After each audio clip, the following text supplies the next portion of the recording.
Assalamualaikum warahmatullahi wabarakatuh. Perkenalkan, nama saya Giratia Sabitri dengan NIM 2248201086. Saya akan memaparkan materi tentang teknologi bahan alam. Yang pertama, ekstraksi minyak atsiri. Minyak atsiri adalah senyawa beraroma khas yang mudah menguap pada suhu ruang, diekstrak dari tanaman. Disebut juga minyak esensial, eteris, atau minyak menguap. Biasanya digunakan dalam parfum, aromaterapi, kosmetik, dan pengobatan tradisional. Ciri-ciri utamanya berwujud cair pada suhu ruang, mudah menguap, dan memiliki aroma khas. Metode dari ekstraksi minyak atsiri yaitu pertama ada metode destilasi, menggunakan panas untuk menguapkan minyak atsiri, lalu dikondensi menjadi cairan. Jenis dari metode destilasi yaitu destilasi air, air uap, dan destilasi uap. Tahapannya yaitu persiapan, pemanasan, dan pemisahan, dan suhunya pada 90-100 derajat dalam waktu 3-6 jam, tergantung jenis tanaman. Kelebihannya teknologi sederhana, cepat dan efisien. Kekurangannya senyawa sensitif panas bisa rusak. Yang kedua, pengepresan atau press mekanik, biasanya untuk kulit buah seperti jeruk, lemon. Tahapan persiapan, pengepresan, pemisahan, suhunya yaitu berkisar 25-30 derajat Celcius dalam waktu 6-12 jam tergantung tekanan dan volume bahan. Kelebihannya, senyawa tidak rusak oleh panas. Kekurangan, ekstraksi tidak sempurna, hasil sedikit. Dan yang ketiga, ekstraksi dengan pelarut organik menggunakan pelarut seperti etanol atau heksana. Tahapannya yaitu persiapan, ekstraksi, pemisahan. Suhunya sekitar 30-40 derajat Celcius untuk pelarut yang mudah menguap dalam waktu 2-6 jam. Kelebihannya cepat dan tidak merusak senyawa. Kekurangannya biaya tinggi. Pemisahan pelarut kompleks. Dan yang keempat ada metode efleurasi, menyerap minyak atsiri menggunakan lemak padat. Tahapannya persiapan, ekstraksi, pemisahan. Suhunya 20-30 derajat Celcius tergantung suhu ruang dengan waktu 24-72 jam atau lebih.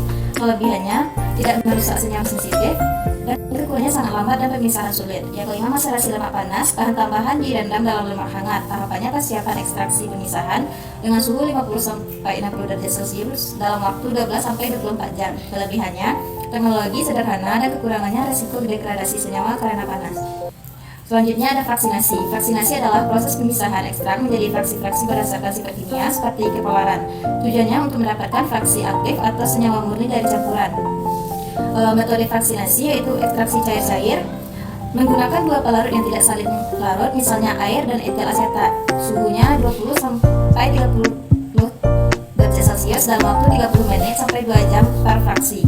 Prinsip kerjanya, peningkatan polaritas senyawa terpisah sesuai kelarutannya. Contoh senyawa berdasarkan pelarut: nonpolar terpen steroid, semipolar alkaloid bebas, flavonoid aglikon, dan polar alkaloid garam dan flavonoid glikosida.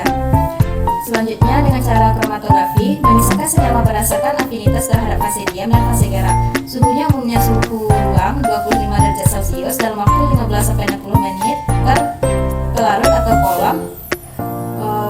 Jenisnya yaitu ada kromatografi lapis tipis (KLT), kromatografi kolom, dan vakum liquid kromatografi, dan solid phase extraction.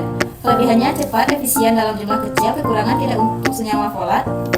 Kromatografi kertas atau kromatografi lapis tipis, prinsip kerjanya memisahkan sampel berdasarkan perbedaan kepolaran antara sampel dengan pelarut yang digunakan dengan menggunakan lapis tipis pada lempeng kaca, logam, dan lain-lain. Fase diam zat padat seperti silika atau alumina. Fase gerak cairan. Selanjutnya pemurnian. Pemurnian bertujuan memperoleh senyawa murni bebas dari kontaminan, biasanya hingga kemurnian 95-100%.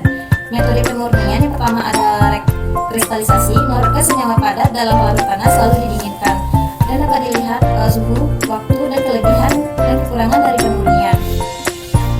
Selanjutnya ada dekantasi, memisahkan cairan dari padatan setelah mengendap.